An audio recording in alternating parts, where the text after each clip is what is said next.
Am I the jerk for telling my wife she's fat? It wasn't said with cruelty or anger. No, I'm not the type to intentionally humiliate someone. But when I looked at Emily, my wife, and said it, I knew I had crossed a line.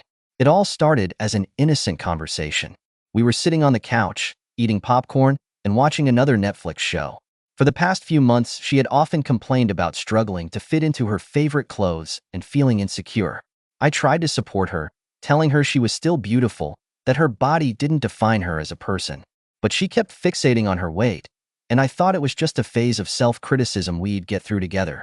That evening, things went differently. Emily started complaining again about her reflection in the mirror, sharing how tired she was of feeling ashamed. I was about to say something comforting, but instead it slipped out, "Maybe it's because you really got fat." The room fell silent. Emily froze, her eyes wide like a child hearing for the first time that Santa Claus isn't real. "What did you say?" she asked with her voice carrying disbelief. I tried to pass it off as a bad joke, but the joke didn't land. She got up, silently left the room, and shut the door behind her. I sat on the couch, feeling a growing lump of guilt inside me. The next day, she barely spoke to me. I wanted to apologize, but didn't know how to start. Every time I caught her gaze, it said everything: hurt, disappointment, even a hint of anger. She didn't yell or make a scene. She just coldly ignored me, which was worse than any fight. I started questioning myself. Why did I say that? Yes, she had changed, but that wasn't a reason for such words. Was I just tired and irritable? Or was it truly what I thought deep down? I kept asking myself, but found no answers. But then something strange happened a few days later. Emily, who used to complain about fatigue and apathy, suddenly started waking up early and going for runs.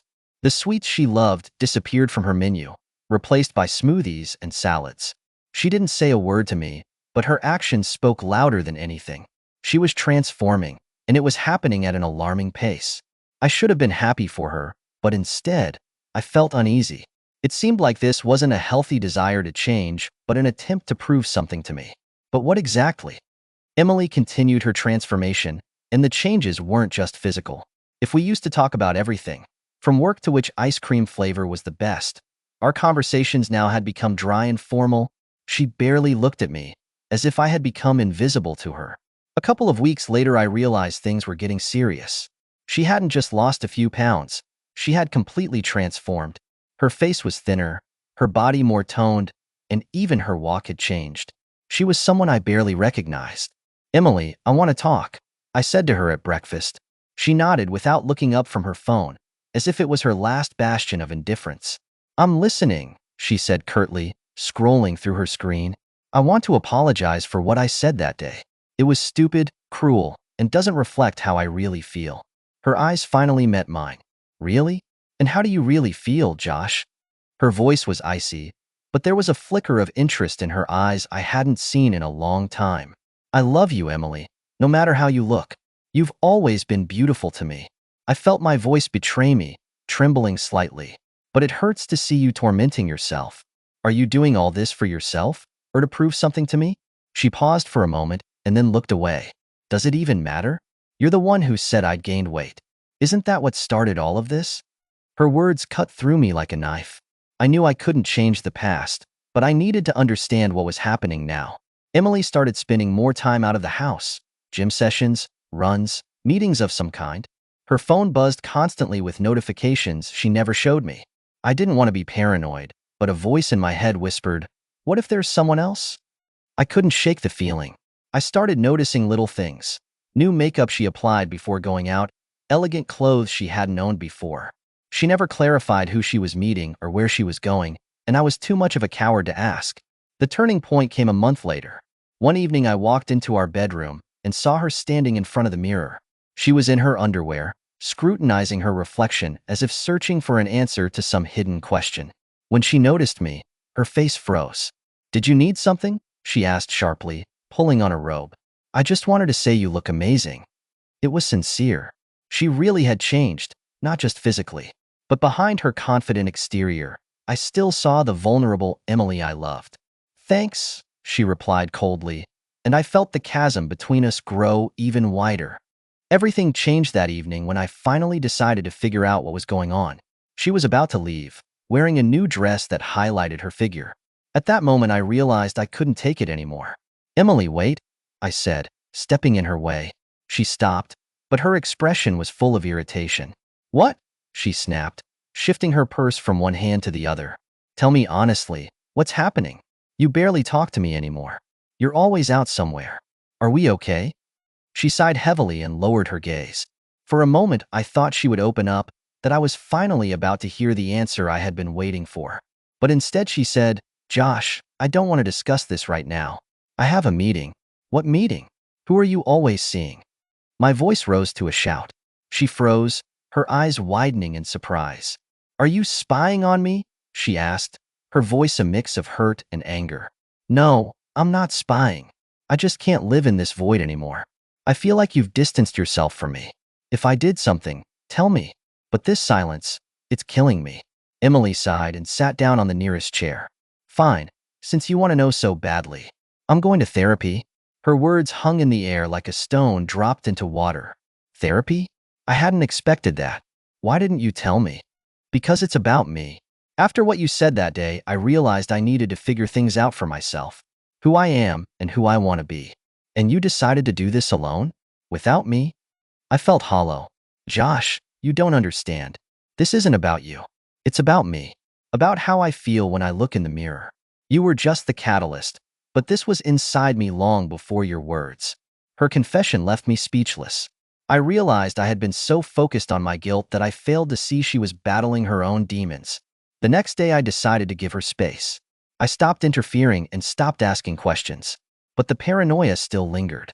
Sometimes I wondered if therapy was just a cover, and the truth was something deeper. But I had no proof, only my fear. Then about a week later, I noticed something odd. Emily left her phone on the table when she went to shower. Normally, she always took it with her. I suddenly had the time and opportunity to find out more, but I hesitated. Was she hiding something? Invading her privacy would mean completely destroying the trust between us. I sat in front of her phone, torn between the desire to know the truth and the fear of losing her for good. In the end, I couldn't resist. My heart was pounding as I picked up her phone. I didn't want to break the trust between us, but I felt like I had to know what was behind her changes. I quickly unlocked it. I knew the password because we used to have no secrets from each other. The first thing I saw were her chats. One stood out immediately, Dr. Ryan. Was this her therapist? Or someone else? My imagination was running wild with worst-case scenarios. Inside the chat were messages that could explain everything. I opened it. "I feel like I'm getting stronger, but it still hurts sometimes," was her last message to Dr. Ryan. The reply, "Pain is part of the process. You're doing great. Trust yourself." It was indeed her therapist. I felt ashamed of my suspicions, but my relief didn't last long. I noticed another chat. Lauren. Lauren? I had never heard of this friend. The messages in that chat were brief and somewhat cryptic. "Thank you for being there at that meeting. It meant a lot to me." Lauren's reply, "You deserve the best. Always happy to help." My head filled with questions. What meeting? Why hadn't she told me? Who was she sharing things with that I knew nothing about? I heard the shower turn off. Hastily putting the phone back in place, I sat back on the couch. Emily came into the room wrapped in a towel and gave me a strange look. "Are you okay?" "Yeah, I'm fine," I replied, trying to act natural. But inside I was anything but calm. The next day I decided to confront her directly. "Emily, who's Lauren?" She frowned but didn't seem surprised. "Lauren is a friend. We met at one of the meetings my therapist organizes. It's a support group. Why didn't you tell me?" My voice was tense, but I tried to stay composed. "Because I wasn't sure you'd understand. It's a space where I can talk about everything. My feelings, fears, pain, without fear of judgment. It's not against you, Josh. It's for me." Her words were supposed to reassure me, but instead I felt like a wall had grown between us. She had found comfort not in me, but in other people. It stung. The following week, she invited me to one of the meetings. "If you really want to understand, come. Maybe it'll help both of us." I agreed. At the meeting, I heard stories from others, some similar, some very different. It was difficult but eye-opening. Emily shared things I would never have known if I hadn't been there. I realized that my comment had been not only a trigger but also a catalyst for her personal growth. She hadn't just changed. She had learned to love herself again. To this day, I don't know if I did the right thing. Maybe my words were too harsh, but their impact forced both of us to grow. She found herself, and I learned how important it is to be mindful of what I say and how I say it. What do you think about this? Don't forget to subscribe